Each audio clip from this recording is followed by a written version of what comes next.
All right, that's a bright light. All right. First of all, I just want to say thank you to everybody at BPI for putting on this event. It's really impressive and giving me the opportunity to speak. So what I'm here to discuss today is the role of Bitcoin in the dollar-based system. And so for most people in my profession, for most people in the policy world, this would be like a really quick talk, right? The dollar is the global reserve currency, and the U.S. Treasury security is the global reserve asset. And so this conveys a number of benefits on the United States. And given the dollar's dominance, given the benefits that that dominance conveys, it might seem odd to consider any role for Bitcoin whatsoever. While it's true that the dollar-based system provides benefits to the U.S., it's also not without its costs. In fact, under certain circumstances, the characteristics of the system can be quite fragile. So forward-looking policymakers really need to be aware of these costs and consider ways to minimize the potential risks that are inherent in this system. And it's here that I think Bitcoin can play a role. So first, let's talk a little bit about the benefits to the U.S. of having a dollar-based system.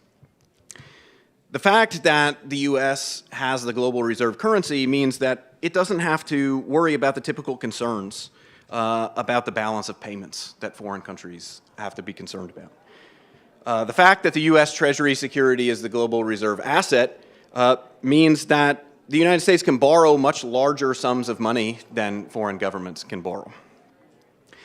When the United States goes to war, when the United States experiences some kind of national emergency, like the recent pandemic, they can run up very, very large amounts of debt in a very, very short period of time with very little impact on borrowing costs.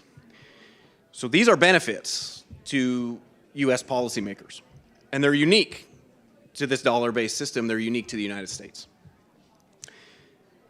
But this system is not without its costs. So as the global economy grows, so does the demand for reserves.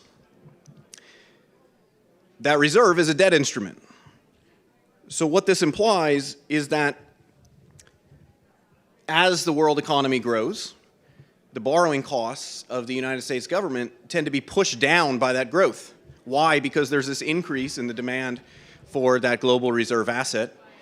And so that tends to reduce the borrowing costs. It tends to lower yields, all else equal, which gives the government an incentive to accumulate more debt. After all, it's cheap to borrow. Why not borrow more? And so the net effect of this is that what tends to happen is that when the global economy grows, the amount of debt that the U.S. is accumulating tends to grow along with it. And the reason that this is a cost is that if you get to high enough debt levels, people are going to become concerned that the only way that the U.S. government can pay back that debt is through inflation or devaluation. But it's worse than that. Because of the nature of the system, even just the expectations that the United States might resort to inflation or might resort to devaluation can itself be self-fulfilling. So if people just feel like that there's a chance that this debt's not going to be repaid, they can start selling the debt. And if they start selling the debt in large amounts, right, there's lots of treasuries coming onto the market. The prices of those treasuries are going to come down. The yields are going to go up. The Federal Reserve is likely to intervene and say, you know, that there's turmoil in the debt markets and buy that debt to try to stabilize that market. In effect, that's just monetizing the debt. So even if these actions are just based on the expectations of foreigners, we can still end up with that system. I think it goes without saying that that sort of an outcome would be devastating to the United States economy. It would undermine the dollar-based system, and it would erode any of those benefits that the United States currently gets from that system. But even independent of those potential consequences, there are other consequences. So because the U.S. debt instrument is a global reserve asset, there's much weaker fiscal constraints on our government. This discourages fiscal prudence, and Also, at the same time, it makes it so that policy errors from our federal government are less costly. They don't face the same consequences that they would outside of that dollar-based system. So the current system sort of disincentivizes politicians, at least at the margins, to think about the opportunity cost of their spending. The dollar-based system has also given rise to significant financial sanctions. This is now a primary tool of foreign policy. Setting aside issues related to the particular path of foreign policy, the reliance on sanctions creates a double-edged sword. Sanctions can potentially generate the outcomes that U.S. policymakers desire without the loss of American lives. However, the overuse or the misuse of these sanctions can significantly undermine the dollar's role in the world economy. Given the benefits and despite its costs, policymakers have been intent on preserving the status quo. One reason for this is that many policymakers seem to imagine a counterfactual world in which the alternative to dollar dominance is the dominance of some alternative sovereign currency. In that counterfactual, the US would not only lose the economic benefits of the dollar-based system, but it would also lose at least one significant factor of its current geopolitical advantage. But this does not need to be the only counterfactual. One way in which the United States could maintain its geopolitical advantage while also limiting the potential costs associated with the current system would be for the US to create the conditions for a modest diversification of reserves towards some neutral reserve asset, an asset that's not issued or controlled by a competing government or geopolitical rival. Currently, and for much of human history, that asset has been gold. But in an increasingly digital world, that asset could be Bitcoin. Like gold, Bitcoin is something that countries can self-custody, thereby protecting those countries from sanctions and counterparty risk. Also, given the protocol's fixed supply schedule, Bitcoin is immune from the whims of particular policymakers and central bankers. Yet in comparison to gold, Bitcoin has the advantage of being less costly to store and to transfer. As this description suggests, diversification towards something like Bitcoin might weaken the power of sanctions. However, it would do so without shifting the advantages of the dollar-based system to any of the US's rivals or potential adversaries.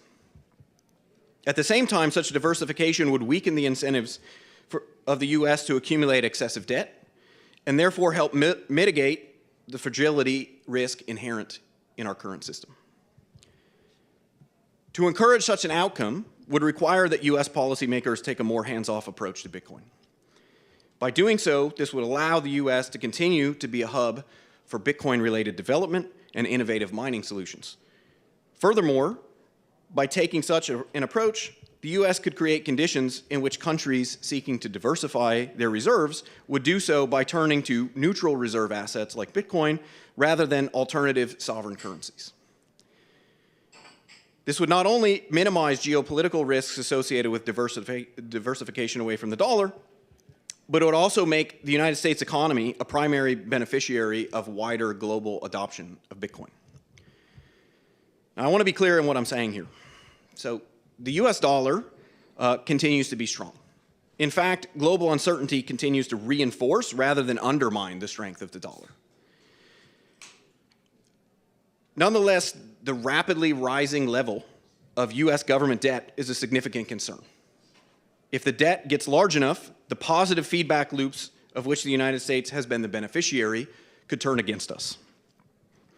The increasing use of sanctions could also undermine the dollar's status. Even if the probability of these outcomes is low, forward-looking policymakers need to be thinking about and they need to be looking for ways to avoid these outcomes. For those forward-looking policymakers concerned about these possibilities, it's my view that Bitcoin could serve an important role. Bitcoin could be the safety valve. In the event that the dollar's status is eroded by reckless fiscal policy or by overly aggressive US sanctions, it would be in the US's interest to have countries substitute to a neutral reserve asset like Bitcoin rather than to another sovereign currency. A gradual diversification could minimize the adverse economic consequences of an erosion of the dollar's status without necessarily disrupting current geopolitical power structures.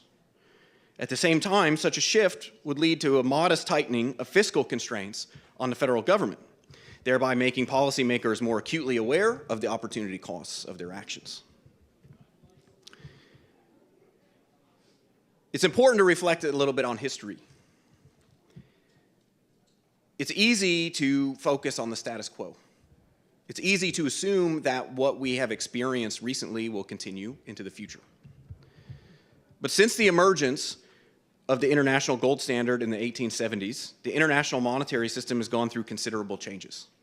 In each case, these changes were driven by international events.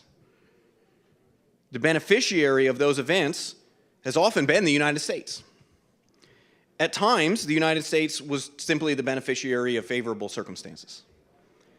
However, more often, the benefits that have accrued to the United States from changes in the international monetary system were actually the direct result of forward-looking policymakers. Depending on how one dates things, the current international monetary arrangements have been in place for 50 years. Longer than that, that's longer than the international gold standard, it's longer than the chaos of the interwar period, and it's longer than the Bretton Woods system. With that history as a backdrop, it's naive to think that the status quo is permanent. It's naive to think that the status quo will continue. US policymakers need to be prepared to shape the outcome of whatever comes next. And as I've outlined here, what comes next is likely to involve a role for Bitcoin because of its neutrality. Thus, policymakers would be wise not to develop an adversarial stance towards their potential lifeline. Thank you.